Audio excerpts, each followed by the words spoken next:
Hello animators, and welcome back to my game animation workshop. If you've been following along with the series so far, you know that we ended last episode with an idle animation that we were pretty happy with. Unfortunately, when we push the WASD keys and actually move around, the character just slides around playing that animation. So today we're going to focus on building a run animation so that when we push those keys and move our character around, the character will actually transition into a run animation and look like they're running around like a real game.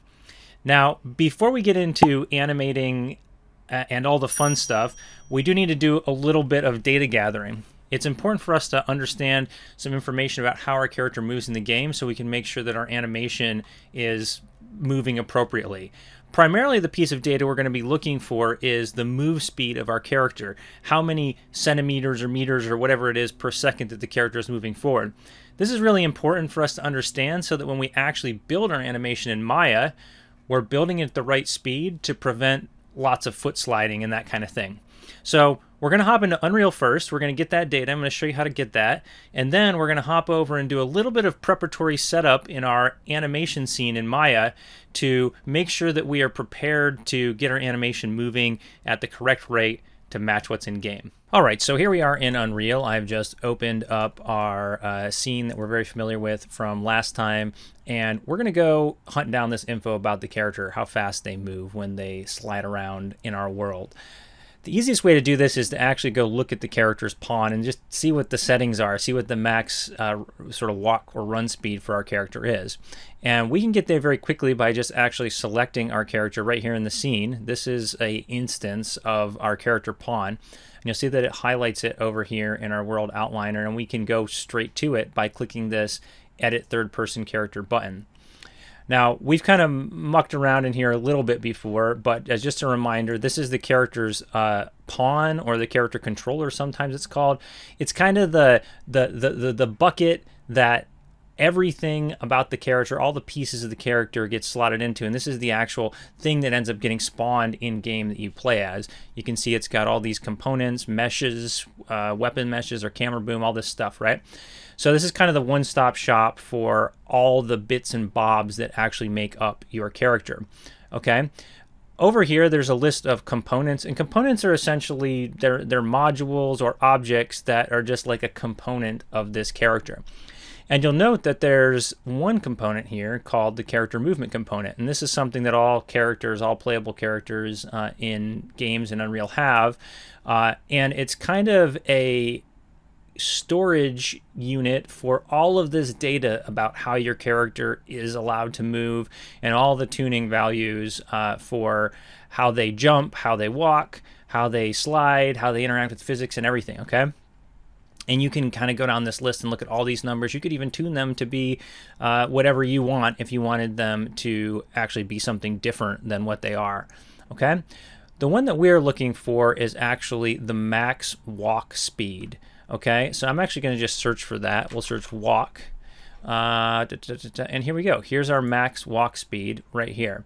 And it looks like it's 600. Now 600 what, you're probably asking? Well, it's 600 Unreal units, which happen to smartly be centimeters, okay? So anytime you see a speed value in Unreal, what it is actually going to translate to is centimeters per second.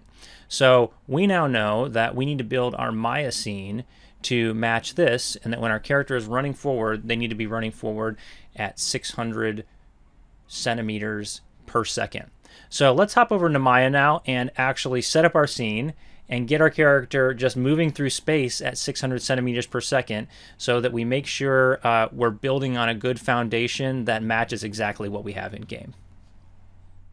And here we are back in Maya. Now, the scene that I have opened here as a starting point is just our idle from our last episode. Now, what I did is I baked it all down and just grabbed our pose, just that very first pose of it, dumped that in a new scene, and that is essentially what I have here. So if I select all my controls, you'll see all I have is one key here. There's no animation, it's just my idle pose. And the reason that we're starting with that idle pose is this is the animation that generally we're gonna come from when we start running.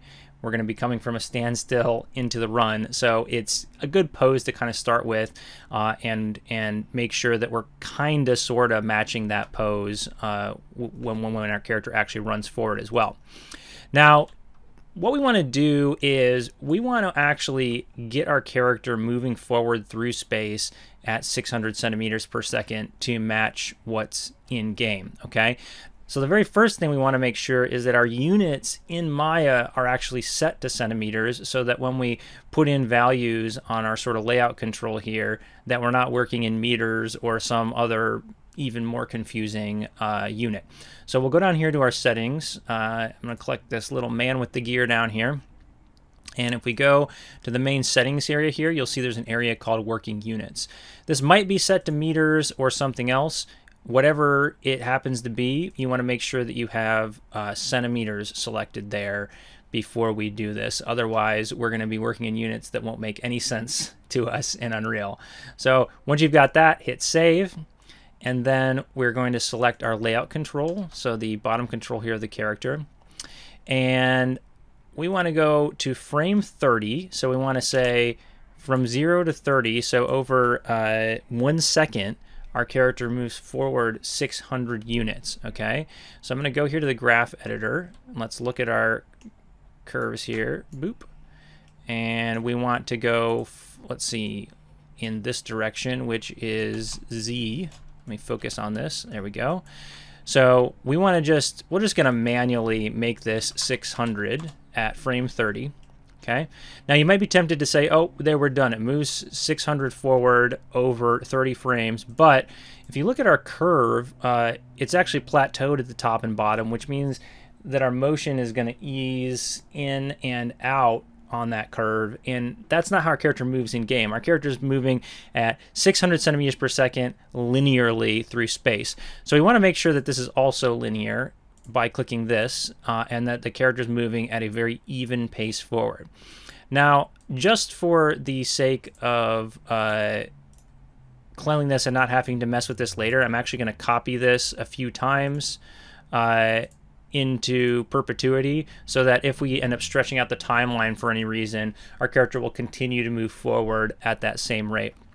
And I did that just by selecting my curves, going to edit, copy, selecting the last frame there, and hitting paste, paste, paste to get it to paste out. Okay?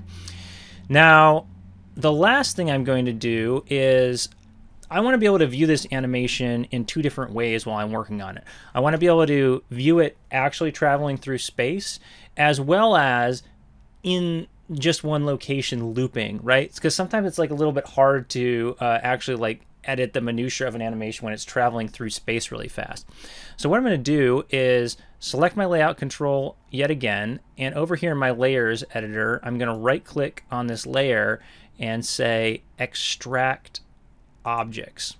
Okay, and what that's going to do is it's going to extract all the animation from the selected object onto a new layer that I can turn on and off at will. Okay, so if we look at now, we have our character moving forward through space just like that, right? But if we turn off this layer, our character actually stands still. Now I kind of did a mess up there because our character stands still in that location where we did the extraction.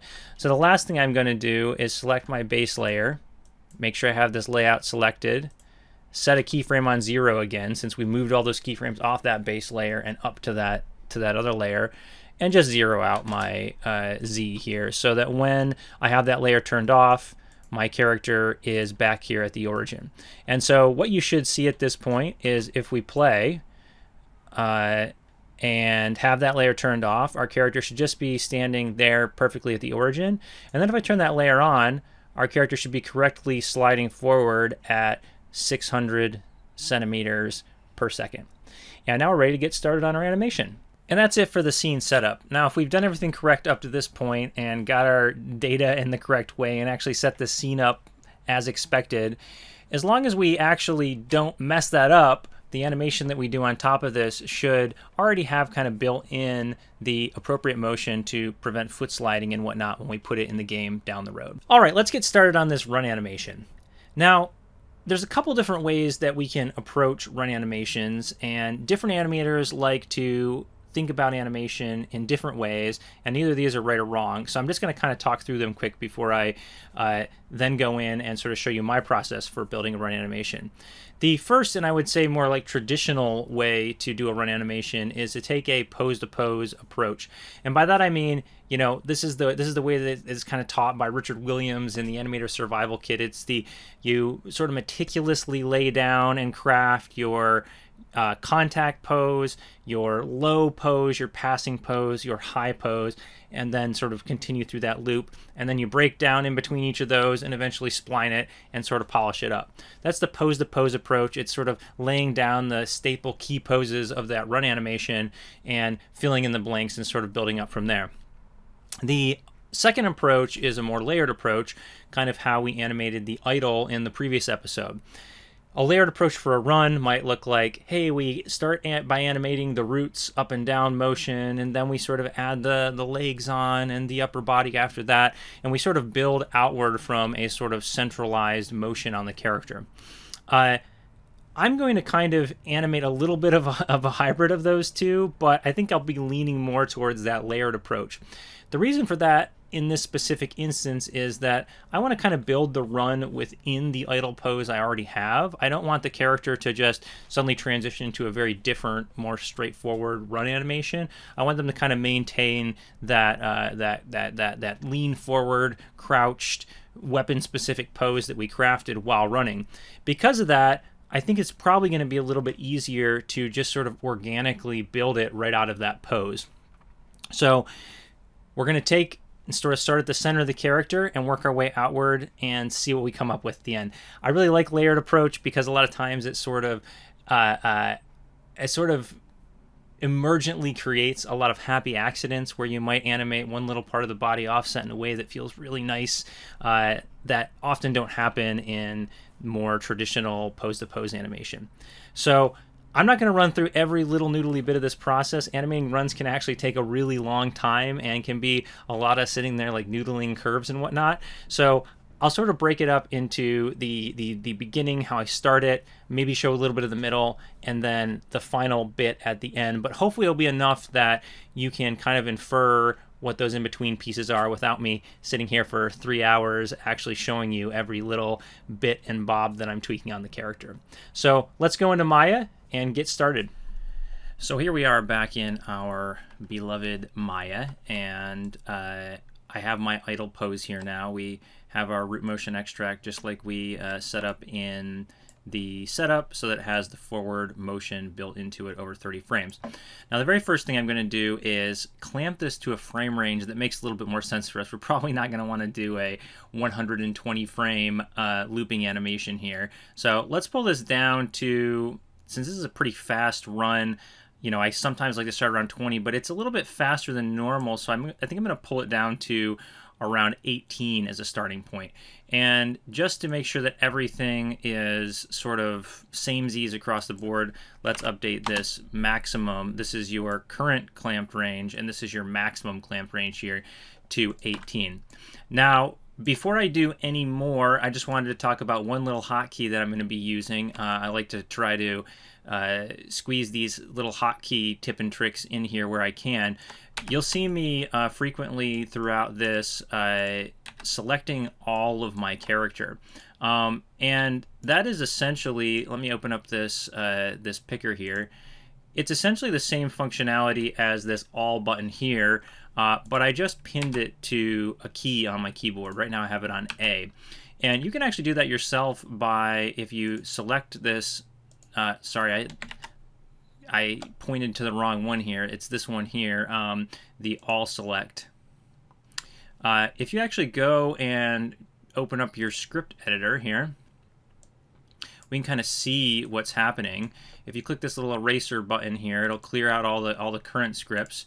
We can go hit this button over here again, and it'll print out a bunch of stuff here, but basically this is the script that just ran, and you can see that there's this one line here that's really, really long. It goes way off the page, way over here. It goes out on my other screen. But essentially this is a little script that is just selecting one at a time all the controls on the character, right? And so if you copy this, you can actually just highlight it and middle click drag it up onto your shelf, you'll, and we want this to be a, you know what, I don't know whether it's a Mel or a Python. I guess it's a Mel script, yeah. And now if we click this button, it will run the same behavior, okay? And then you could bind that same script to a hotkey or whatever you wanted. This is just really useful, particularly when blocking out animations, because there's a lot of times where you want to just key everything, and being able to quickly, you know, hit A to select all and make sure you have a key on everything is just a really convenient and easy tool to have along the way. Okay, so I'm going to turn off my root extract now because I don't really want to deal with my forward motion at the beginning here. And we're just going to take this pose and start to massage it into a little bit more of a useful run pose. We want to keep the spirit of the original, but maybe kind of center out the character a little bit more, lean them forward, and get something that feels a little bit more natural for a run. So to start, I'm going to select all and middle mouse drag to just copy. Ooh, I want to make sure I'm on my base layer here. To copy over a duplicate of my original pose so that we can scrub back and forth between our old pose and our new pose as we're editing it to make sure that we're kind of, you know, keeping the same look about the character. So I'm going to turn off my controls and mostly use my picker. First off, I'm going to actually kind of center out my root here, and then counter rotate back some of these spines to get that feel, just so that the character's a little bit more squared off forward in the run, because it's going to be a little bit difficult to get a run. I don't want the character to be like sidestepping so much. I do when they run. I want the character to be rotated and kind of facing forward and running, and I just want to keep a little bit of that rotation to the side in there, so it still feels like you know, the run and the idle go together well. And if I was carrying this big weapon in my hand, I think this arm that's carrying it is probably going to drag back a little bit. Oops, I'm going to grab all the joints of this arm here, and I'm just going to literally kind of pull them back a little bit. Let's grab this hand and just kind of rotate that back a little bit. And likewise, this other arm here is going to be, this is going to be the arm that's pumping, right? It's like this thing's got the weapon in it over here, and then this arm on the other side, this one's loose, so it's going to be doing all the pumping. If you ever carried you know, a kettlebell or a heavy item in one hand and try to run, you kind of pump with one arm and just kind of hold the heavy item in your other one. So let's bring this arm actually forward and get a bend in here, as if, you know, there's kind of a jog. And then I'm going to do really quick just a hand pose to put this into a fist, because I don't want the hand to be, you know, flopping around in our run. I want it to actually be, you know, a fist. I'm going to use this little button up here to zero those out, and actually I'm going to select the whole hand and make sure I have the whole thing kind of zeroed out, and then once again select the fingers and kind of bring this into a really basic fist. I can always make a nicer, better fist later. The point here is to just kind of get us into you know, something that feels a little bit more runny than what we had before. Okay, so we'll just bring that down, and then let's grab this wrist here and kind of bring it up into a little bit more of a appealing pose with that forearm. Okay, what else do we want to do here? I probably want to square my feet off a little bit more forward, not so much to the side. We'll kind of put them like somewhere halfway between. Also bring this knee to sort of match. Similarly, we'll grab this other foot, bring it back to the center a little bit, straighten it out a little bit. So we're trying to just kind of straighten out the character a little bit before we get into the run, so that we don't have to deal with so many kind of awkward angled elements. And then kind of zero out the hips a little bit. And I think I want to add back in a little bit more rotation in the body to kind of match that pose we had at the beginning, because he seems a little too squared off now. So let's bring back in a little bit of this and a little bit leaning this way. Burp. Okay.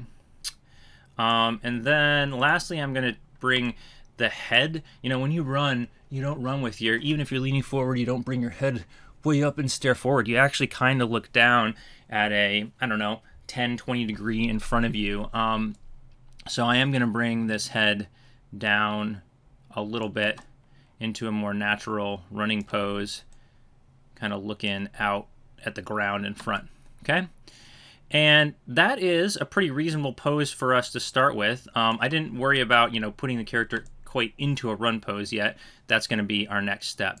So now that we've got our pose in a pretty reasonable position, we'll move on to the next step. All right, now that we've got the gesture of our run pose, our just sort of idea of it, we're going to actually start layering on some of our initial run animation. And we're going to start with just the root of our character, the kind of waist, and our feet. We're not going to really worry yet about the upper body. We're going to kind of do that as a next step. Like I said, we're going to take kind of a layered approach to this. But when we are kind of roughing out the feet, we are going to think about it in that classic pose-to-pose way.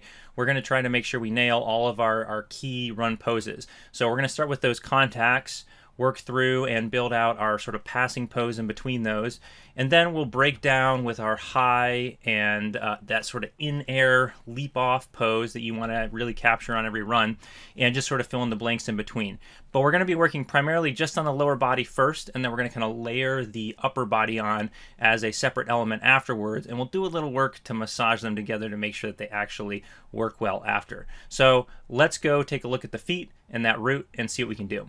All right, so here we are back in our Maya scene, and we have our gesture, and we can just kind of compare it to our idle pose like I suggested, and we can see that it's just, you know, lean forward a little bit more, and it looks like it's going to blend reasonably well, while giving us a little bit more of a sort of squared off, straightforward palette to work with for our character, okay? So I'm going to copy this by just middle mouse dragging it over my original idle pose there, and delete this out of our scene so that we just have our initial run gesture pose here. Okay, so let's grab this. We're going to copy it out to our middle and last frame just so we have a starting point. And the very first pose I'm going to build for my legs is what I like to call the run hero pose. It's that sort of in air, like leaping forward pose, and it's often the pose that's easiest to kind of miss when animating a run, but it's what really makes a run feel like a run as opposed to a jog or a walk animation, is that sort of air time in that really extreme, like stretched out push off pose that you get exclusively in a run. So I'm just going to start posing that out, getting both my legs up into the air, into poses that I think are going to work for that.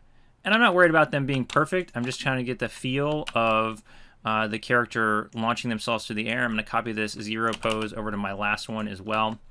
And then I'm going to create a similar pose here, but in the other direction.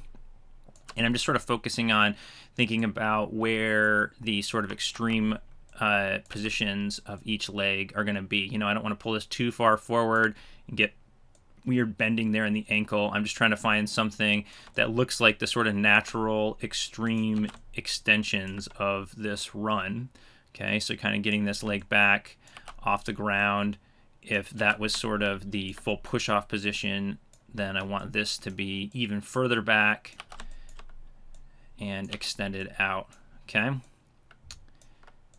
and we'll do something like that. And if I scrub between them, you know, that's gonna, I think, be some pretty reasonable sort of in-air poses to start with. Okay, so next I'm just gonna start one leg at a time, working my way through the other poses. So we'll start with this side, and after, you know, as it's coming, you know, this leg was just coming forward, so the next pose we're going to hit is contact. We'll bring this down into our contact pose, and I think it'll probably end up being a little bit, tiny bit more back like that.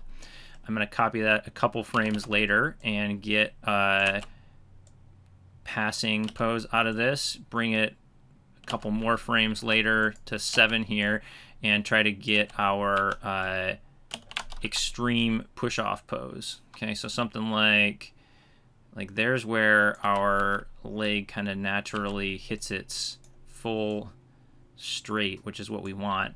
And then let's grab our toe. I'm going to set a keyframe on my toe on all the same frames by selecting both the feet and my toe there. And let's just bring that toe, bend it a little bit to kind of line it up with the ground, okay? So now I got my contact, my low. I kind of combined the low and passing. The passing's probably actually like somewhere in here actually. And then here's my high. This is going to be my full extension push-off pose. And then my sort of hero in the air glide hang time pose that I have. Then we're going to work on the through the air portion of this here. I'm just going to bring the leg up here, and I'm going to be focusing mostly on the foot pose to kind of get it to feel like the foot is dragging a little bit. And I'm not too worried about the exactness of this. I'm just trying to sort of straight ahead get the feel of this whole thing, okay? And there you can see that just with like a couple seconds of animation, we have something that feels reasonable on that foot. So let's rotate around to this other side. I know some people like to copy animation from one side to the other, but one of the tricky things about this pose specifically was that my character was angled a little bit, so I can't just straight up copy because I want my feet positions, you know, to actually be a little bit offset. So I'm going to actually animate it straight ahead again, just like I did the other side, and it doesn't take very long, so I'm not going to, you know, worry about wasting time too much. We'll just bring this down likewise into our contact pose. And I'm not concerning myself too much about the exactness of all this. We'll do the sort of tracking along the ground and stuff as a separate step later. Bring over to our high, get that full extension out, bend our leg, get a nice push off here for our back foot. See if we can get it almost straight. I don't want to like have to worry too much about the like legs, you know, snapping to straight later, so I'm going to give it a little bit of a bend. I'm going to do the same thing that I did with the toes, where I select the foot and the toe and just key all my frames here on the toe as well. Let's give that toe a little bend now, and then loop back around to the other end and get some of this through the air animation. We'll drag that a little bit more like that as it's coming forward. And that looks pretty good. Okay, so if I play this now, I've already got like a pretty reasonable motion for the feet. I mean, there's a lot of wonkiness in this angle. Like, it looks like he's, you know, running on top of a horse or something because his legs are so wide apart, but we'll kind of deal with that later.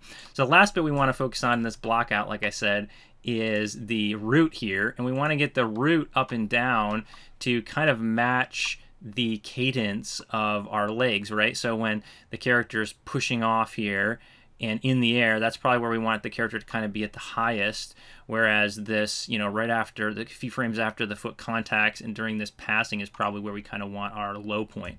So I'm just going to actually put a couple keys here where we kind of think our low points are going to be, and bring the character down just a little bit, and I'll just copy that right over here.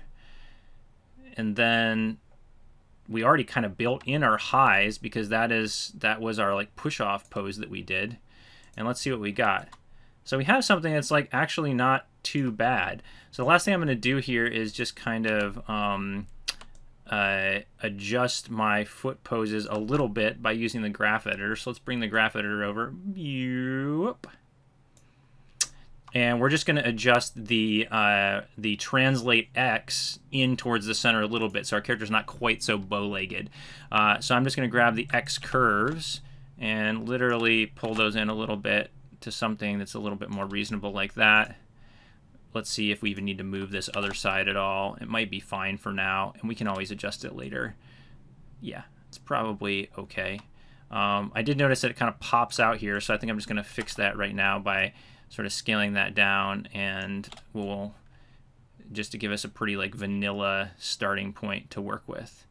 Okay, the last thing I sort of saw here is that this foot has sort of a like ankle rotation to it, it looks like. Where is that at? Oh, it must be on this joint. Yeah, look at that. Okay, I'm just going to actually zero this control out for now. I might add some of that later, but I don't want it mucking up my initial blocking, so I'm just going to zero it, delete all the keys. Well, actually, I guess probably I should have deleted all the keys first on it. Just set a key here at the very beginning and zeroed it out so that I'm not getting extraneous ankle animation. We'll do the same thing for the other side. We'll zero it out here on frame 1. Because I want to control that if it happens later. I don't want it to just be something that was left over from a previous pose.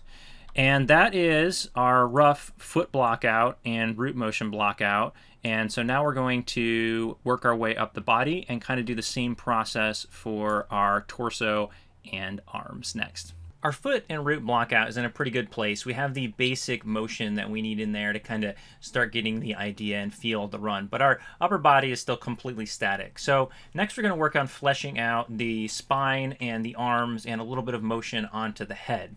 And what we're focusing on here is actually building poses that counter rotate the lower body. When we run our, we all kind of learn this in animation school, but it's worth reiterating that, like, when your left foot is forward, your right side of your upper body is pumping forward to sort of counter the motion and the actual weight offsetting of your body to support all the mechanics of keeping you upright, right?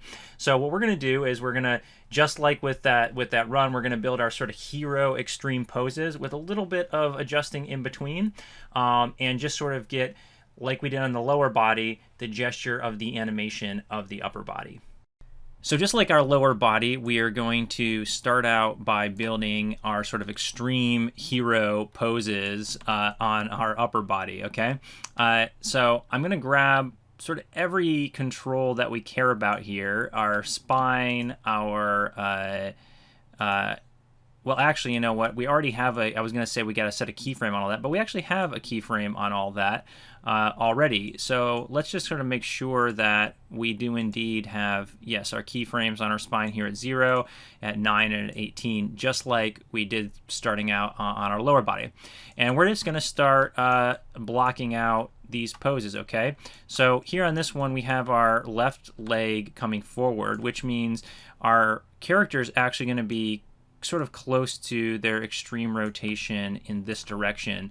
This arm here, the loose one, is actually going to be pumping quite a bit because it's not carrying anything. So we want to really focus on that, swing through, that's kind of coming around in front of the character, and when it's at its extreme back, that it's coming far back. Whereas at this other arm that actually has the mace held in it, this really heavy thing is going to be much more contained, okay? So this is going to be the sort of extreme back pose of this. Let's even get the shoulder into that a little bit here. It'll be like up and back, okay? And then on this other arm, we're going to do the same thing, but a little bit more conservatively. We're going to bring it, forward a little bit, bring the elbow forward a little bit. And I actually don't think I'm going to move the hand much at all, because when you carry a heavy object in your arm, in your hand, a lot of times that motion comes from your elbow, but you keep your wrist actually pretty rigid. Okay, so I'm going to try to not put too much of that rotation, carry it down into the wrist too awful much. And similarly, we're going to bring this shoulder though down and forward a little bit on this. I think what I might do though is I might rotate this in a little bit, and I'll maybe feather that up through the upper arm here a little too, okay? Now we're going to go to our, well actually here I forgot to do the neck and head here too, so I'm just going to kind of do the same thing here where I take the head and give it a little bit of rotation in this direction too. And I know I'm kind of animating everything all at once, and that's fine. We're going to take an approach later, kind of like we did for the idle animation, where we build some offsets into all of it, okay? So now let's go to our extreme in the other direction, and we're going to bring this arm, so I moved over here to frame 9. We're going to bring this arm way around and to the front and grab this shoulder, really, lunge it forward grab all these spine joints, rotate them even a little bit more in this direction. I think that I want this arm to, instead of, right now it's kind of pumping way sort of straight out in front, I think I want to have him bring it kind of like across his chest a little bit more. So we're going to bring it in something like that, so that when, he's at this most extreme pose, that arm's actually sort of sweeping around in front of the character. And just like before, we're going to grab this arm here on the other side, and I just grabbed the upper arm and the elbow at the same exact time. We're going to kind of bring it back a little bit. Take this hand and give it just a tad bit of animation, because like I said, I don't want that to be like flopping around like crazy. And we'll bring this kind of back around that way. And lastly, we'll grab the neck a little bit, just give it a little bit of animation. Even if we just nudge it a tiny bit, it'll help the character feel a little bit more organic, because there will be animation kind of on all of our joints. Okay, and lastly, we want to grab all those controls that we just touched, and well, actually we can just do a select all, and we want to copy our pose here from frame 1 all the way over here to 18, so we have an actual loop again. Okay, and there we have like a pretty reasonable start for an upper body. Now we probably want to build just 2 in-between poses to kind of get an idea of how we want these limbs particularly to move when they're sweeping forward versus sweeping back. So we'll start kind of with this side, and I think that what I want is when this arm comes forward, I kind of want it how it is, where the arm kind of comes out and around the front. But when it comes back, I think to just add a little bit of an organic feel, I want that elbow to kind of come in and sweep back, just so I don't have this exact same path going forward, back, forward, back, forward, back like I have right now. So let's go back over here to where he's pulling his arm back, and we can kind of bring this in a little bit like that, and maybe even keep the elbow bent a little bit longer on the way back as it pulls back. Let's see what that looks like. So there he kind of tucks it in when he comes back, and then it comes out and really sweeps. We could even exaggerate this sweep out a little bit by rotating, that arm out a little bit there to just get a little sweep out and into the front, and then when it comes back, it tucks the elbow in a little bit. And that feels a little bit more organic. Now for this other arm, I don't know if I really want to touch it that much until I start to actually see what the sort of overlapping motion is going to feel like when we start to feather that motion down the arm. So I might just actually leave that right where it is for now. Okay. So I'm just going to do a tiny bit more noodling on this upper body. I'm not going to do anything super crazy. And then I'll hop over to the sort of final version of this upper body and show you how I feather out the animation through the spine and arms and whatnot. All right, so we have the full gesture of our entire animation, both the lower body and the upper body. But particularly the upper body is really kind of all moving at the same exact time. The arms sort of reach their full peak at the exact same time as the rotations on the body, as the exact same time as the head, which makes it feel really stiff and not very organic or natural at all. So what we're going to do is we're going to employ the same tactic that we used on our idle animation to start offsetting some of our joints to make that really stiff, that really samey feeling motion actually have some organic feel to it. So instead of this, we'll offset the elbow and then the hand to get something that's more, natural like this. Same thing with the spines. Instead of them all moving at exactly the same time, we'll kind of start at the bottom, work our way up to get a little bit more of a natural twist to them. So let's go back over, and we're going to actually be spending most of our time in this little segment in the graph editor, sort of noodling our curves to get something that feels hopefully a little bit more natural. So we're going to do a lot of this step in the graph editor. I've noted before that I kind of have the graph editor here, but if you have a second screen, it's a lot more natural to kind of work with your full space here and have it off to the side. But I'm going to do my best to kind of work here in this window together. So we're going to do the same sort of thing that we did with the idle, and we're going to start working from our center outward, okay? And we're actually going to, after we do each piece, maybe do a little bit of extra work to try to get a little bit more of a pumping feeling on the upper body, okay?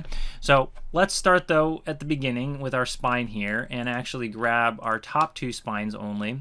You know, actually, before we do any of that, I'm going to select all and make all of these curves loop into infinity so that as we start shifting these curves around, they correctly, you know, cycle off into infinity and we don't get weird, you know, jerky stop starts, okay? So now let's grab these top two spine joints, and I'm just going to offset each of them by 1. So we'll go boop 1 and grab that last one only and do boop 1, okay? And already we should start to see this this chest feeling a little bit more, you know, natural, because these aren't all moving at once. They're kind of, it's kind of distributed throughout them, and the upper ones are delayed slightly behind the lower ones. So now let's do the same thing with this right arm here. We're going to use this shoulder actually as a starting point because we animated that shoulder forward too. We're going to have that kind of lead the action and offset everything after that by a frame or two. So let's just start by offsetting everything by a single frame and see what that gets us. And if that's not quite enough, we can always go back and offset certain parts of it more or less depending on what it looks like, okay? So let's play it and see what that got us.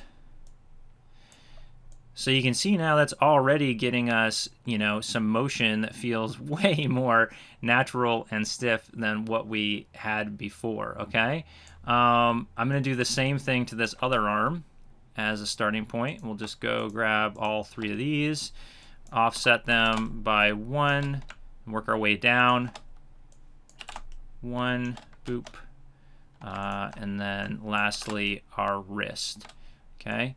As we scrub, we can kind of see that the mace is now dragging behind a little bit, and it's feeling like that mace is starting to actually have a little bit of weight to it, all right? Okay? So this is starting to actually feel surprisingly good, but one of the things that I'm not super thrilled about is that the motion actually feels like it's starting here in the belly, sort of coming up from there, and that the arms and everything are just kind of like flopping, dragging behind it, right? But in a run animation, you actually kind of lead with your arms because you're like pumping forward, you know? To make a run feel like really powerful, a lot of times you want the arms to be actually leading the action, okay?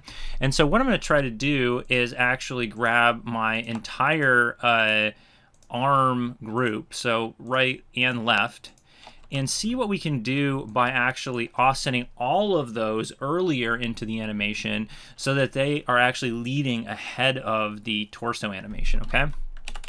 So let's actually try pushing this back by a couple frames so that they're pumping forward during, well, maybe just 1 frame is enough, so that they're kind of pumping forward during the passing and high, or, you know, this hero pose right before the contact. You know, traditionally in like a jog, you'd have this stuff, the upper body would be sort of reaching its peak at or a little bit after the contact, but by pushing it a little bit early, I'm hoping I can make this feel a little bit more like it's, you know, sort of pumping and leading the action. Now the problem is that our spine is still kind of the old way where it's, you know, starting at the bottom and going up. So let's try reversing the way that we offset the spine, and instead making it so that the top happens first and then the pit of the spine and then the very base of it after. So we're going to go back, move these all back the other direction, and I'm just kind of experimenting to see what I can get to happen here. And if we look at that, that is actually starting to feel pretty cool, right? The arm is pumping forward, pulling the torso around, and likewise on the way back. So by actually reversing that relationship, we got something that feels a little bit more natural in our run, okay? Now that I'm looking at it, you know, just as a critique kind of back to my previous, I kind of wish that I put like a little bit more back and forth in the spine, because it still feels a little bit like it's on just this one axis going like this, but we can always add that in a little bit later as a polish point. So the last thing that I'm going to do is this head. I just want to look at it and see kind of where it's landing, and I think that if I'm just sort of scrubbing through it, it feels just a little bit off. Like I'd want the extreme pose in that direction to drag a little bit more so that it's maybe here on frame 10 or 11. So let's try just grabbing our neck and our head and delaying them by 1 or 2 frames to see if we can get it to kind of go with the motion of the body a little bit better. And there we go. So now the body is dragging to the left. It starts pulling the head, and the head drifts a little bit behind it. Let's see what that looks like at full speed. Well, it might now look a little too floppy. You know, it's like, so let's see if we can bring it back maybe just to that 1 frame offset, and that might be enough. Yeah, that actually looks pretty decent. It feels pretty natural. Okay, so I'm going to do a little tiny bit of work just fine-tuning this, but as you know, things go, that's looking pretty good, and you could almost stop there if you wanted, but if you want to go that extra mile and add a little bit of like polish to it, you can sit there and noodle it. You know, I'm not loving how this arm looks like it has like a little bit of a figure 8 wobble to it, so I might fix that. And I also feel like this arm, after all, feels a little bit stiff, like the upper arm of it is moving quite a bit, but the elbow feels kind of too tight for how heavy that weapon is. So I think by maybe adding a little bit more motion in there and offsetting it in a little bit of addition, I can kind of keep the mace a little bit more stable, but still have quite a bit of motion in that upper arm.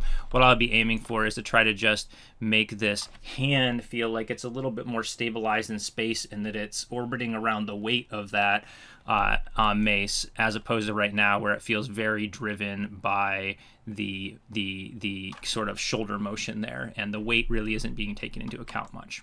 Well, we've given those abs, pecs, those sweet delts and biceps, and even those neck muscles a lot of love, but unfortunately we skipped leg day, so we got to go back and make sure that our legs and feet are kind of up to the same standard that we just brought that upper body to. Primarily what that means is that we want to start to smooth out some of that animation, but the main thing we want to focus on now is actually getting our feet to correctly track at our 600 centimeter per second motion that we established. We've kind of ignored that up to this point and just kind of got the idea of that foot motion in there, but now's the time to turn that layer on and really start making sure that our feet are tracking along the ground and not sliding. So I'm going to show you how to do that. Let's go over there, turn that layer back on, and see what it looks like when it's actually traveling through space. The very first thing we're going to do here is actually go over and make sure that our root motion is now turned on. Up to this point, we've been just kind of animating the character in place, looping, but now we want to finally bite the bullet and make sure that this looks good moving through space like it's going to in the game. And as you can see, our character now is tracking along the path through space. Now, I swear I didn't cheat. It just sort of was a happy accident that I happened to animate these feet at pretty close, a pretty good approximation of the speed that this character was actually going to run. I really just got lucky there. Sometimes it's close, sometimes it's not.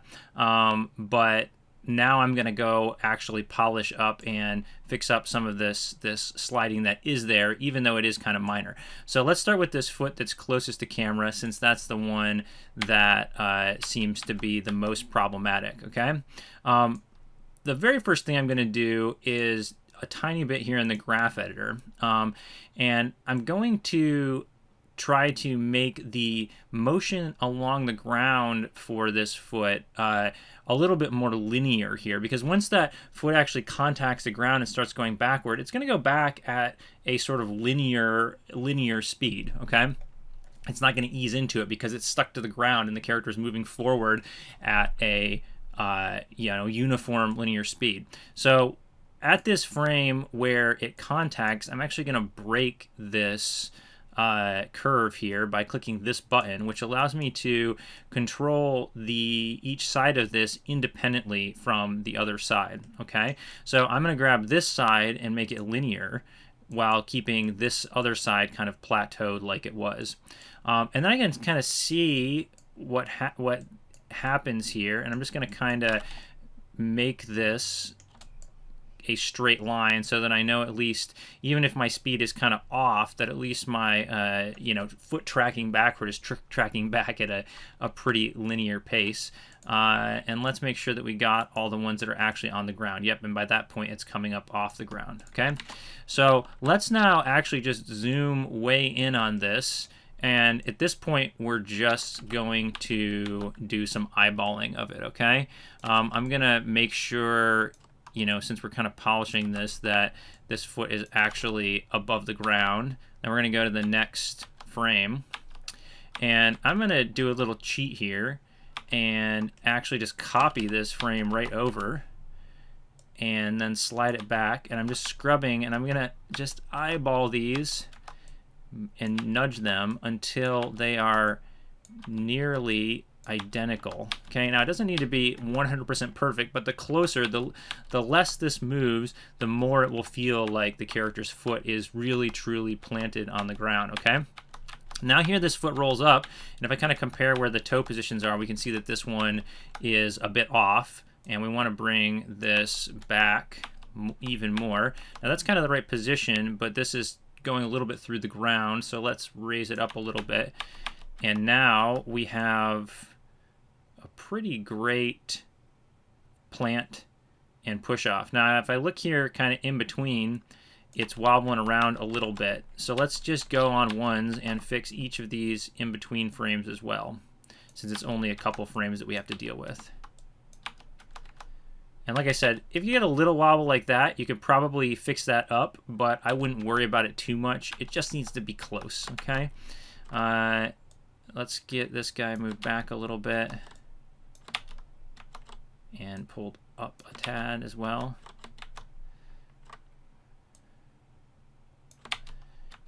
There we go. I'm looking at this toe position. It still wobbles a little bit there. It goes back. I know this is not the most interesting, but it's important to make sure that these foot placements are nice and solid. Otherwise, our character in game is gonna look like they're sliding around the world.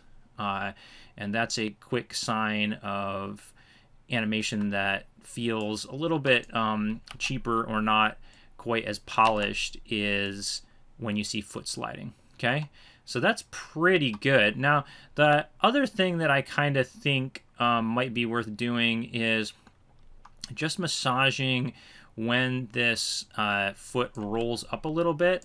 This is starting to feel a little bit awkward here. And since I'm kind of at a polishy point in this animation, I know I said I didn't like to use this foot roll too much because it was one more thing to polish. I'm going to use it as just like a quick polish tool to try to massage out the foot rotation here a little bit, because if I start to use my ankle and toe again, I'm gonna mess up all that work. If I start to rotate this up and then animate my toe again, I'm gonna just mess up all that work I just did to keep it nice and planted. So I'm actually just gonna grab this ankle control here. I'm gonna put keys on all these, and I'm just going to use that to massage out, let me delete this one, this area a little bit to get my toe bends more what I want. And there, now it's feeling a little bit more natural, like as the, maybe even one frame here, I could just nudge it up a tiny bit. It feels now like it's rolling up nice onto that toe and really actually like pushing off, right? I'm lastly, for this area here, I'm just going to try to get this toe to feel like it's really pushing off from that location where it was, and maybe it might even help to zero out the toe itself so that it feels like it rolls up and launches up into the air off of that exact spot. So the toe's kind of pointing to the location where it pushed off from, right? Okay, so that was all just sort of straight ahead and just sort of, you know, did all the foot sliding and then worked on the foot roll a little bit. And I think the last thing I want to work on is the contact here. The character sort of just clonk, puts their foot right down flat onto the ground, which I don't love. Generally, I'd either like the toe to contact first. If you want to have like a really fast kind of sprinting run, you can have like the toe come down and just sort of land on the ground, or your heel. And I'm actually not quite sure which one I want in this animation, so I'm gonna try both first. So I'm going to keep that kind of how it is, and then try giving a little bit of a heel land, in which case this probably needs to be coming in a little bit more horizontal. Ooh, and I should have keyed that next frame flat before I did that, so that when I animated this up, I didn't get weird interpolations. So now in this version, this comes in kind of flat here, hits heel first, and then comes down a frame later. And for that foot, I think that feels pretty good based off of, you know, just looking how far it is. It's kind of like out in front of the character, so it makes sense that the heel would contact first. If I wanted it to be a toe contacting first, I would think it would be hitting the ground back here a little bit under the character, because you'd start to almost bring your foot back and hit with your toe when you're sprinting, as opposed to this where he kind of reaches out with his foot, and it does make sense for the heel to kind of contact. So the last thing that I think I see is that there's just a huge pose change in the leg from this frame to this frame here, to this extension. And I really like this extension, but I want to make sure that that snap isn't happening there in the leg so much. So how I'm going to deal with that is actually by just adding a little bit of more rotation and translation here on the leg to try to get it into a just barely bent state. And I think part of the problem might also be that I think my pose here right before might be like in the ground a little bit. Yeah, you can see that my foot kind of sinks down. So let's try to fix that here by just frame by frame pulling these up. Bring this guy up and forward a little bit, and then use the rotations to kind of get the toe back in the right position. That up out of get up out of there. There we go. And then we'll look at this toe to make sure we're not getting sliding again, which we are sliding a little bit. So let's get it there. That's sliding a little bit. We're just holding our cursor right at the tip of the toe, and then ooh, that's sliding quite a bit there. There we go. And then we can really now get the straight, like the really close to straight on this pose here, since that kind of eases into it now a little bit.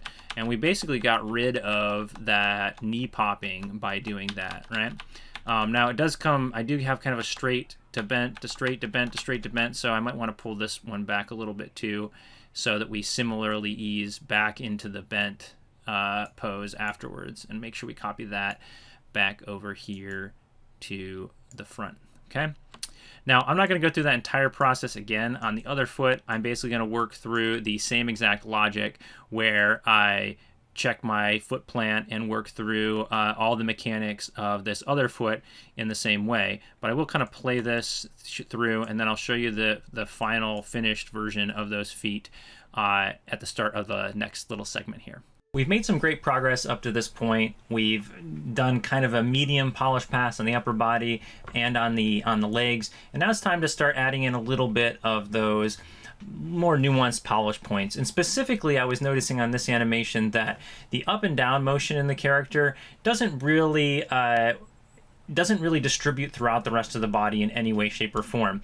And that makes sense because if you remember at the beginning, the only up and down motion we added at all was just on the root of the character. So we're going to use a layer now to just sort of feather in some of that up and down motion onto the rest of the body to hopefully kind of loosen up our character a little bit and make the whole thing feel a little less rigid and stiff and tight, and a little bit more looser, like a big muscly guy running. Okay? All right, so here's where I kind of ended up with on my foot polish from the previous step. And I went through and worked on both of the feet. And I actually did a little bit of work from the game angle too, doing just the same exact kind of stuff that I showed in there. It was nothing too crazy, but just kind of making sure that the rotation and planting and everything in my feet worked from this axis as well as from that side. And this is an important angle as well because this is the angle you see your character from a lot. So make sure that before you move on, you actually take the time to kind of look at it from all angles and polish up each section, you know, of these feet from this other axis as well. But we're going to focus primarily on the up and down. Oh, and one more thing, you'll notice that I have a new layer here, you know, and I didn't want to leave you hanging wondering, well, what did he do between scenes here? I actually kind of modified very slightly the upper body pose just a little bit by creating a layer and just adjusting it. I believe I pushed it down a little bit, added just a little bit of rotation to just get him leaning forward and down a little bit more and a little bit to the left. It was nothing too crazy, but I did that by just adding most of these upper body elements to this layer. Here we can actually see what's in this. We can say select objects. And then I just added a single keyframe here to sort of fix the pose in the way I wanted. That's a nice way once you're getting towards the polish section of animations to just change a little bit or tweak a little element without, you know, destroying any of the previous work that you've done. Okay, so now we're actually going to do another layer though. We're going to create an up-down layer. We'll call it up-down.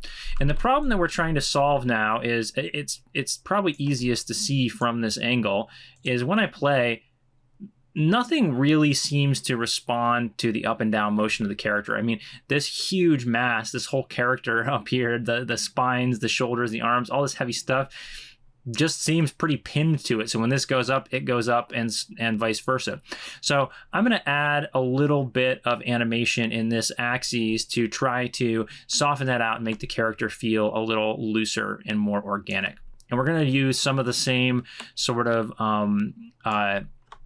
offsetting rules that we've used in the past. Okay, so I'm going to use a little trick here though. I'm actually going to extract the curve of the up and down motion from this root and use it as a starting point for rotations and translations on some of this upper body. Okay, so let's find our translate Y, which is going to be our up and down from our base layer. We'll get translate Y here, and I'm going to just select this curve and hit edit copy. And then hop back up here to my spine joints, go back up to my up-down curve and add these guys to this layer. I'm gonna go make sure we have a keyframe set at 0 on it. And what I'm gonna do is I'm going to copy that animation of my up and down on my root into this rotation axis on the character to get that curve sort of the translates the same as the corresponding rotation on the spine. Okay, and so that's going to be my rotate X. So how I'm going to do that now is I'm going to go here and grab my rotate X on all of these. We'll grab rotate X, set a key there. There we go, rotate X. Come on, give me the right. There we go. Okay. I still have the whole character selected. I don't want the whole character. There we go. We'll grab my rotate X again. Let's try this. 20th time is the charm. Set a key on it. And there we go. Now, but I got to grab them for all 3 controls. Okay, so now I have the rotate X of my 3 spine controls, and we're going to paste this, edit, paste that curve into here. Now this is probably going to look crazy, like if we scrub it, our character is probably going to be jelloing all around, right? And that's fine because we just wanted the core motion. Now we're going to modify it to be something a little bit more subtle by just scaling this curve way down. Okay, now it's kind of in the axis we want, right? So when the character goes up in this direction, the animation is bending forward. Let's see. So this axis here is going up, so it's like bending back as it goes up. So all of our information translated, we just want to actually have the inverse, right? That is when this goes up, that it actually drags the character's torso, the spines down. So what we can do is actually just hold down R, or hit R to change this to scale, and hold down Shift, and we can middle mouse drag to just invert this whole curve, okay? And I'm actually gonna make it a little bit more exaggerated just so that we can, as we do our editing, and then I'll subtlify it at the end, okay? Now we're going to do our offset trick that we've used all over the place. So we're going to make this curves, cycle into infinity. And we're going to just start offsetting these by a little bit, okay? We'll start once again with just, I always like to start with one frame offset. Let's make sure we have the right layer selected. There we go. And then this last one, there we go.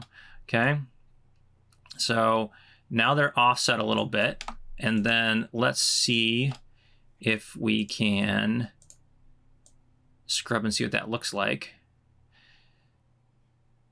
So the motion is kind of right.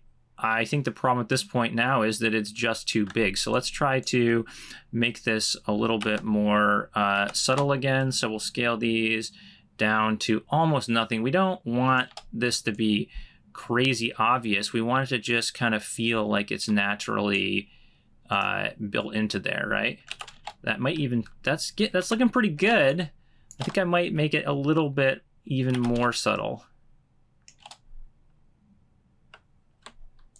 There we go. Now we're getting to starting to feel just a little bit of that, right? Which is, I kind of think, what we want. And I might even try, you know, nudging it a little bit one direction or the other to kind of see what it looks like. What if we offset it even more?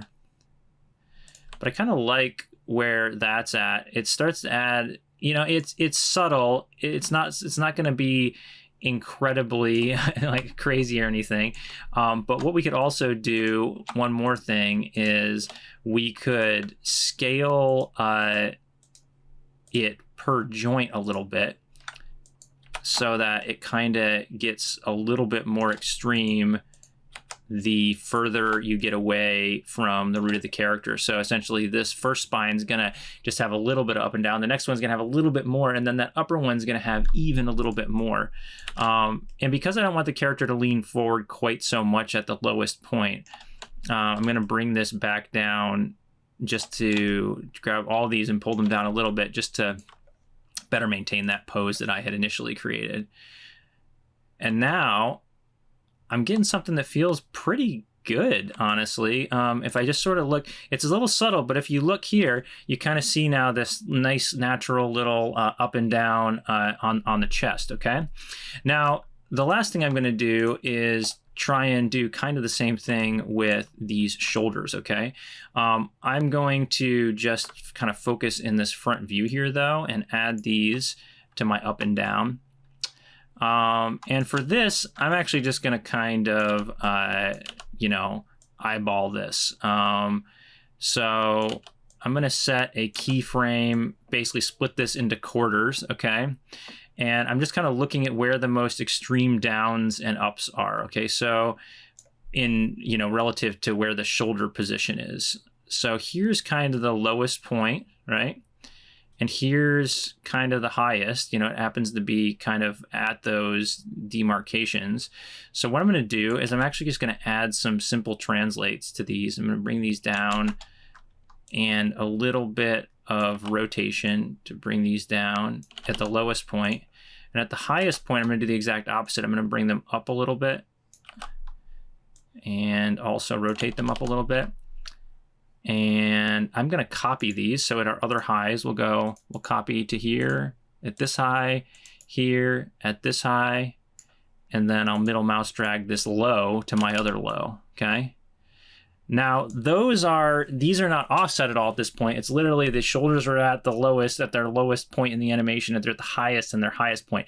If we wanted to kind of have it to be offset a little bit, we're gonna have to do the same exact thing that we've been doing all along here, which is to actually add some, offsets to these, okay? So let's go to our up down here, and oh man, I might have all along had these just only moving in one axis. I'm gonna have to do that really quick just again.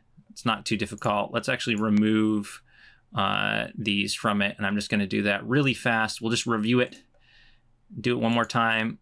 Let's add those guys back to there, okay. We got to deselect all those axes so I don't accidentally just animate them in the same axes again.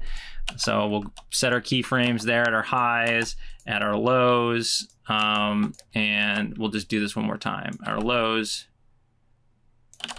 copy that over, and we'll grab our highs, give it a little bump up. There we go. Oh, those highs. Okay, there we go. Now we should have animation on all our axes. So same as always, we're gonna edit our curves and make these cycle forever. Boom, boom. And let's now offset them by a couple frames. Let's start with 2 so that when the character's coming up, they're kind of dragging down a little bit. And then as the character's coming down, they're dragging up. And 2 might have been too much. So let's try bringing them back 1. There we go. And, I'm not sure if I love that or not. It might be that it's just too much. It might be that it's doesn't quite match up to the sort of cadence of the up and down of the body. Like, let's go look at the translate on this, the translate Y on this base layer.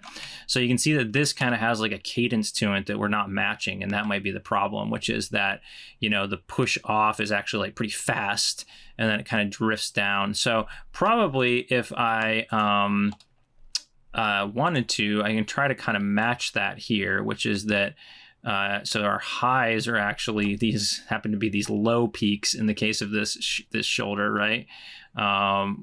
And our lows are actually our high peaks. Let's copy this again. These aren't quite the same. So let's make sure that all these are matching here before I make myself crazy. We'll copy and paste these over there. Now they all match. So if we wanted to, we can probably kind of match that by grabbing all of our high, they're like shallow peaks in the graph editor, but they're the highs on our shoulder, and bring them back a couple frames to kind of better match what happens on the character here.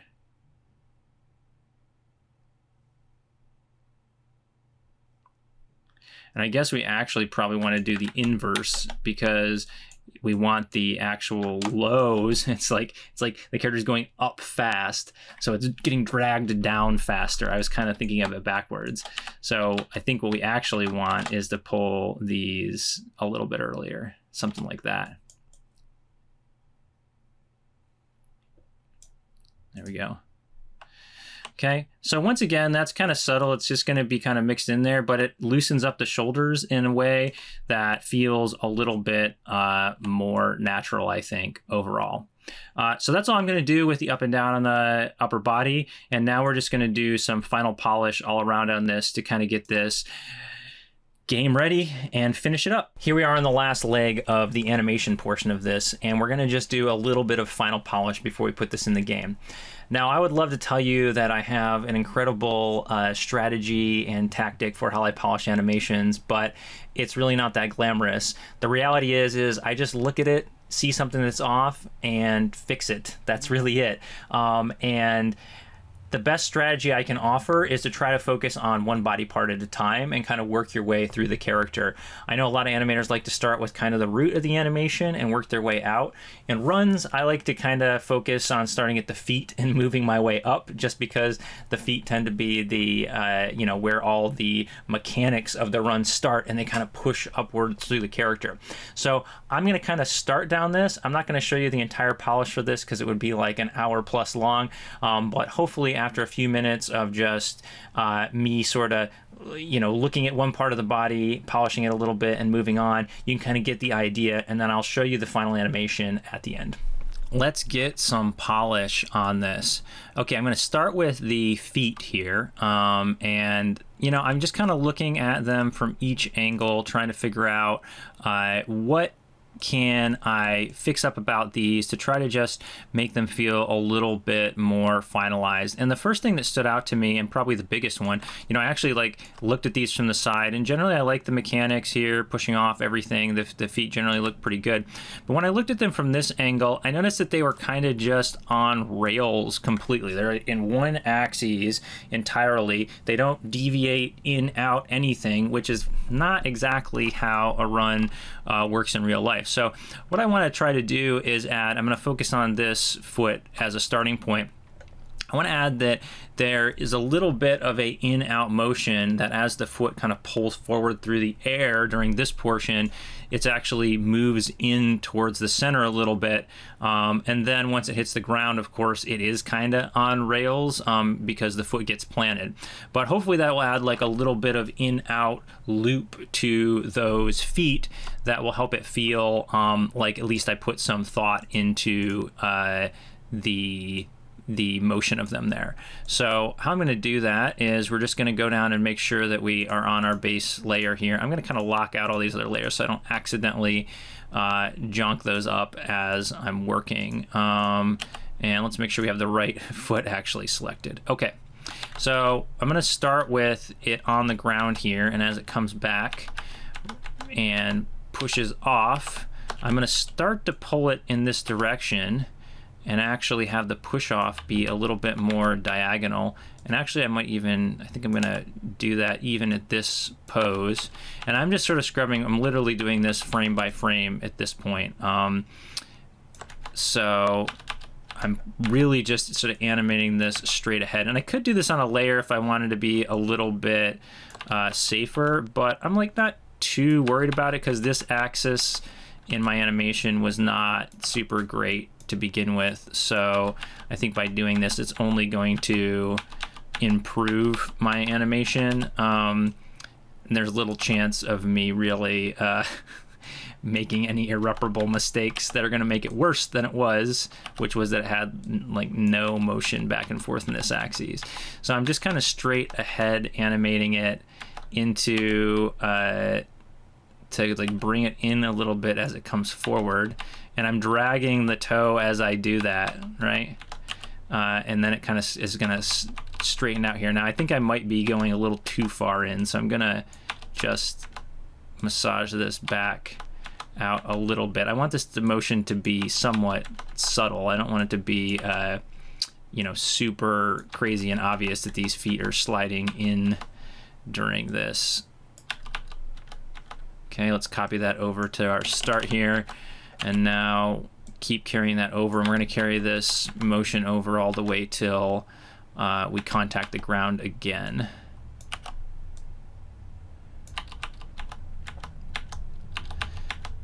And here, maybe by the time it gets to this point, it would be kind of straightened out again. So let's scrub it and see what that looks like.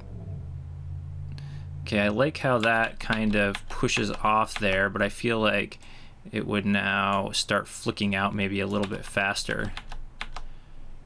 And just be straight and actually start curving that way as the toe kind of overshoots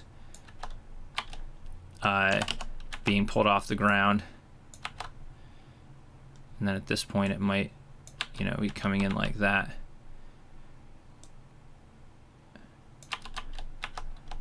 There we go.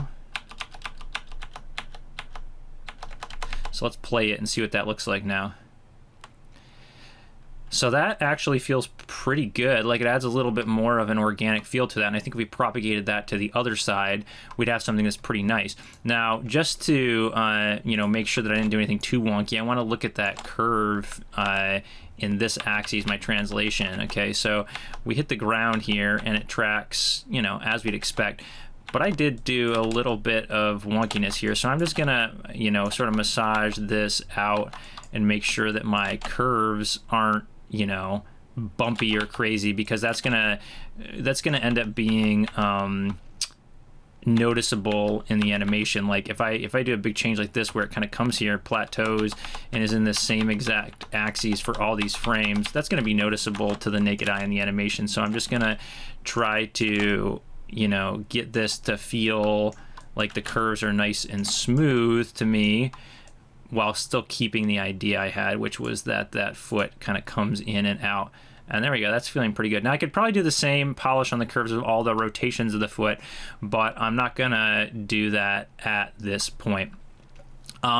Now, listen, at this point, I'm not going to go through and show this process on every single part of the body. I think what I'll do is just talk about the things that I would update about this, and then I'll kind of go do them off page.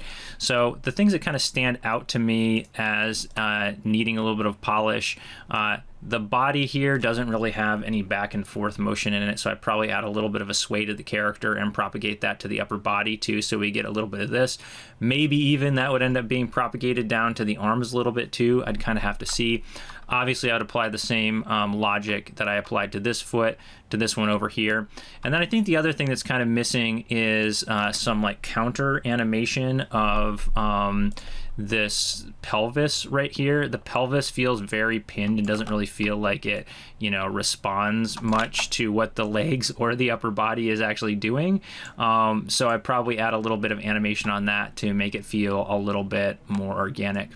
From the side view, I didn't see anything that stood out too much, except that maybe adding a little bit of overlap on the head might help loosen that up a little bit. But generally, I think that with a tiny bit more polish, this animation is close enough that it's probably worth putting it in game at this point. And you can always polish stuff and polish it and polish it and polish it, but I think that once you get to the stage like this where you're really talking about noodly bits, it's probably past time to actually see it and check it out in game and make sure it works before you spend a bunch more time on it.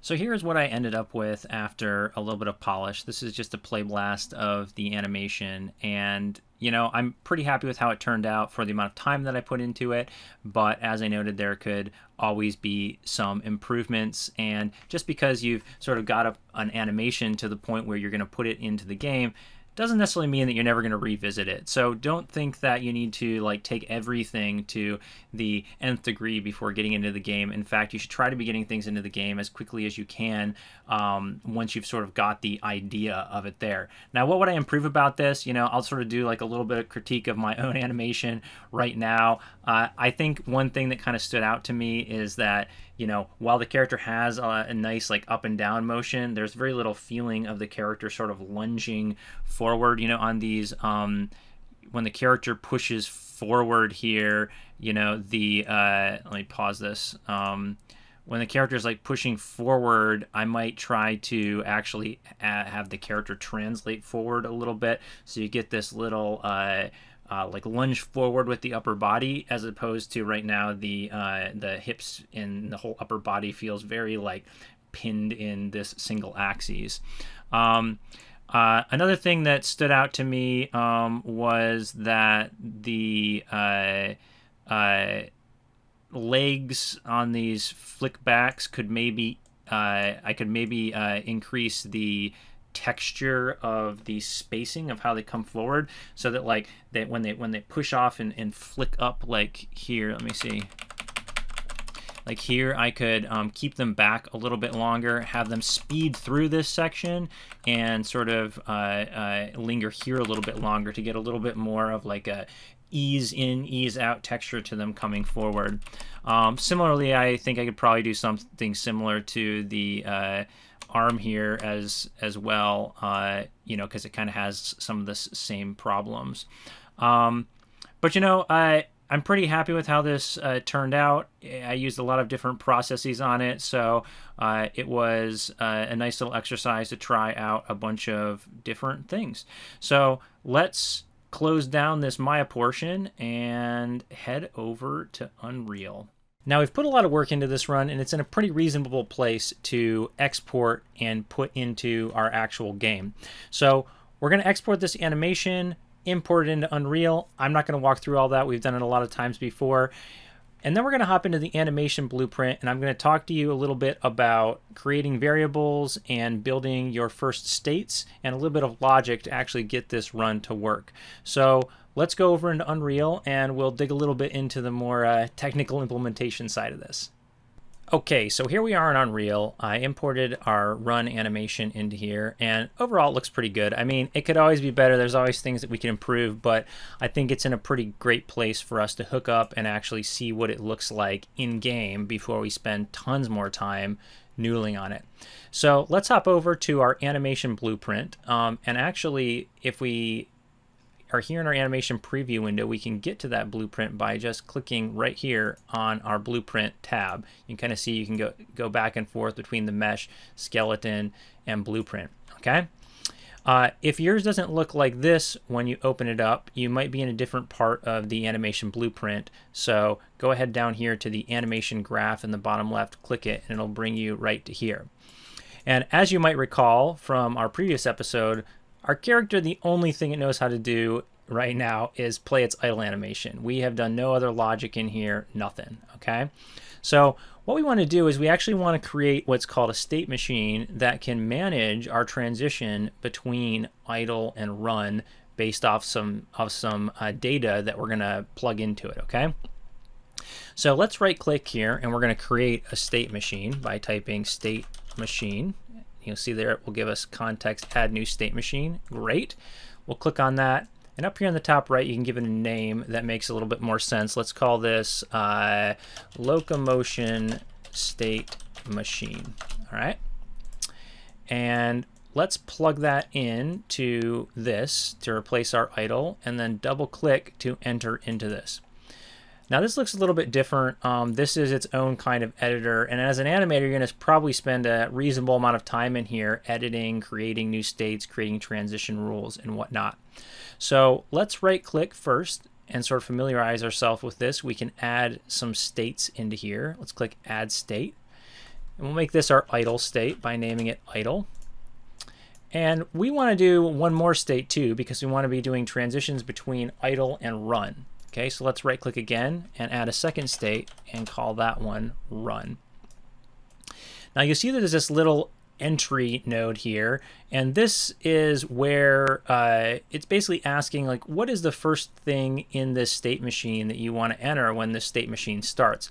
And I think generally, since we're not moving when we start the game, we probably want to enter in to idle. And you can click this little arrow, drag off to it, and it will give you this little indicator that says, where do you want to go? We want to go into idle, check mark, okay? Now, right now, if we were to play, it would just go right into idle, and it could never make it to run because we haven't built any transitional rules between these two. Okay, so that's what we're going to do now. We're going to click on the border of idle. We're going to drag off again, create this little arrow, and link it up to the run. And you'll see that this now generated a transitional rule between these two states. Okay, if you click into this right now, it's just like a normal blueprint that we could say, well, what are the rules we want to dictate whether you can go into this transition or not? Now, we want to be able to go from idle to run when we're moving, but then if we stop, we also want to transition back to idle. And right now, this transitional rule is only one direction. So it's saying if I go from idle to run, I'd get stuck here. I'd never have an opportunity to go back. So we also want to create a transitional rule going back in the other direction. Now, let's take a moment and actually plug our animations into here by double-clicking into idle. We can drag off of this and type idle to get our idle animation. Plug that guy in there. And similarly, we'll double-click into the run, drag off of this and type run, and plug that guy into there. Now, if we play right now, we're still only going to be stuck in this idle because we don't actually have any rules in this transition. So these transitions will never trigger because we've put nothing into them. And as it stands right now, we don't even have the information to put into them because what we want to know is basically, am I moving or not? So that's what we're going to do next. We're going to compile, save this. You see it warned us that the transitions can never be entered. And then we're going to go over to our event graph, okay? But we're going to do that by going down here to the bottom left again and clicking the event graph. Now the event graph is a more open-ended blueprint where we can sort of calculate data, set variables, and just generally create variables and logic that we can use to drive our state machines, okay? So I'm going to walk you through how we're going to get the speed for our character and then set a variable called isMoving that we can use in that transition to decide whether we should go into our run or not. So the very first thing is to right click and we're going to type begin play, and we want to get this event for begin blueprint play. Okay, this is basically saying when this blueprint starts, do whatever I tell you to after this. And what we're going to do here is we're just going to establish some basic information that we're going to use on each tick of the blueprint, each time the animation updates, to change some variables here. And the information that we want is we basically want to get the sort of pawn of the character so that we can pull the movement information from it. So if you right click on the graph here, we can type get pawn owner, and it's going to try to get the pawn owner. We want to check if this thing is valid, because if it's not valid, if for some reason this fails to identify this, we don't want it to do a bunch of stuff based off of that. We basically want it to like end there. So we can drag off of this and type is valid and do a check just to make sure it's valid. There we go. And then we want to use this to set a variable, because we don't want to every time we want to get the information from this pawn have to say try get pawn owner, try get pawn owner, try get pawn owner. What we can do is we can just establish who the pawn owner is right here, right now. We can do that by dragging off of this and saying promote to variable. We can name this variable up here in the top right. We'll call it pawn owner. We want to make sure that this is plugged in here. If this is valid, that actually gets set. Great. So we've established on blueprint begin play, it's going to check and try to get our pawn owner, and if that is valid, it's going to set this local variable that we can reuse to pull information from. So now we're going to go down here to on blueprint update. Now this is basically saying that every time my animation blueprint updates, tries to update the pose, it's going to execute whatever logic I put here, okay? Basically every time the game ticks and looks for information, it's going to do this. So let's grab our pawn owner by dragging it from down here, and we'll say get pawn owner. Just to be safe again, we should probably check if it is valid. Maybe that's not necessary, but it's a good practice to just sort of check if things are valid whenever you cast out and look for some external object. And then we want to pull off of this. Well, actually, let's do a little organization here. Let's pull off of this. I'm just clicking on this arrow and pulling out and saying sequencer. Okay. Now a sequencer is just purely an organizational tool. It says do this, then do this, then do this, then do this, and you can add pins onto it into perpetuity to just keep doing things so that you don't get these graphs that just extend out to the right forever and ever. Okay, I'm going to grab my pawn owner again. We're going to get it. And this time we're going to drag off of this and say get velocity. And this is going to get the velocity vector values in every direction. So it's going to get the velocity in X, Y, and Z. And that's the kind of information we want because we want to be able to check if the character is moving. So once again, let's promote this to a variable to use later. And let's just call this character velocity vector. And we will plug this into there. Straighten these guys all out so it's nice and organized. Now, this is going to get our velocity in literally every direction, x, y, and z. And we only want to know right now the horizontal direction. We don't want that z-axis because that's going to confuse us. You know, we don't actually want the character to be running if they're moving up. Down the road, we probably want to have them be jumping or something. But right now, we basically want to filter out that vertical axis and only get our horizontal x and y combined velocity, because that'll be like how fast we're moving along the ground. So let's now get that character velocity that we just created. Okay, and what we're going to do is we're going to break it apart into its 3 axes and pull out only the information that we need. So you can drag off of this and actually type break and break this vector out into its axes. And then we want to reassemble it now, but only with the information that we want, which is the xy. So what we want to do now is actually do a make vector and plug in just our xy, leave out our z. And now this is going to be our horizontal movement only, okay? And what we're going to do now, this one doesn't make quite as much sense, but we're actually going to get the length of this. Oh, let's see. Sorry, it's just length. Come on. Vector length is what we want. There we go. Now that terminology might not make much sense, but essentially what it means is kind of get the intensity or the value of how fast that vector is going in those axes, right? Which is the exact information we want. We want to know how fast am I moving in the combined XY axes, right? How fast am I moving horizontally? And so this is actually going to be our horizontal speed. So we can pull this off and promote it to a variable and call this horizontal speed. Okay, let's plug that guy in right here. And we can double click on this line to actually create a pin to kind of organize this a little bit better. Now we're not quite done yet because we have the horizontal speed, but we haven't actually checked whether it has a value or not. So what we want to do at this point is we want to create a condition that says, like, well, do I have any speed, or am I just standing there having 0 speed, right? And we want to create a piece of data that we can then use in our state machine. So what we're going to use is called a branch condition. So we're going to pull off of this and type branch. And this is basically saying, is this statement that I'm going to plug into here true or false? And the statement we want to know is my horizontal speed greater than, I'm going to use the greater than sign to say float greater than float, is it greater than 0? And if that's true, we want to set a variable to say I'm either moving or not moving. So down here in our variables, we're going to hit this plus sign to create a Boolean. A Boolean is just a true-false variable. And we'll name this is moving.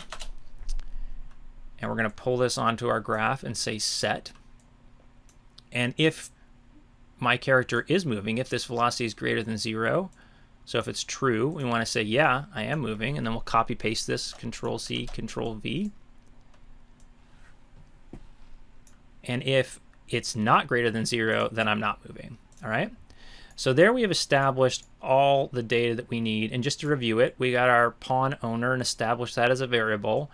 Use that to pull off the velocity information in every direction. Filtered out just our XY axes to get the horizontal speed. And then checked if that speed actually had a value greater than 0 to set our is moving or is not moving variables. So let's compile, save. And now we're going to go back over into our animation graph and actually use these to drive our state machine. So we can go back down here to the bottom left and click Locomotion State Machine. And now we have the information to put into these transitional rules. Okay, so let's click into this. This is going to be idle to run. So the rule for idle to run is that I is moving. So we're going to get this and say, if I'm moving, I will go from idle to run. And we want to do the exact inverse for this other transitional rule. So in this one, we're going to get is moving again, but now we want to say not. And you can literally type not and say I am not moving. So what this says now is I'm going to enter into this state machine, I'm going to idle, and then if I'm moving, I'm going to transition into my run. If I'm running and at some point I'm not moving, I'm going to transition back to my idle. Okay? Now we're going to go back up one level to our animation graph, make sure it's all plugged in and ready to go. We can delete this old idle. There we go. Compile, save, and let's take a look at this in game and see if it all worked. So we hit play, our character is standing still, and if we move around, it is now playing our run animation and looks pretty great. Look at that. So we've just built our first state machine for this character with some basic idle and movement states. Okay, and we can actually watch this happening real time. If we take a look at this, kind of pull this into view, and look at our state machine, we can see that we are in our idle state. And if we start moving, oh, I got to watch the right thing. If I click on this little arrow, I can watch my third-person character in there. If I move around, you can see it transitions into the run state, and when I stop, it transitions back. Likewise, we could go out to the event graph and see this happening in real time from the data perspective. We can watch here. And as these values change, you see it ticks to is moving, is not moving, based off of whether or not I have a horizontal speed. So that's where we're going to end for today. We animated this run and got it into the game, and it looks pretty cool.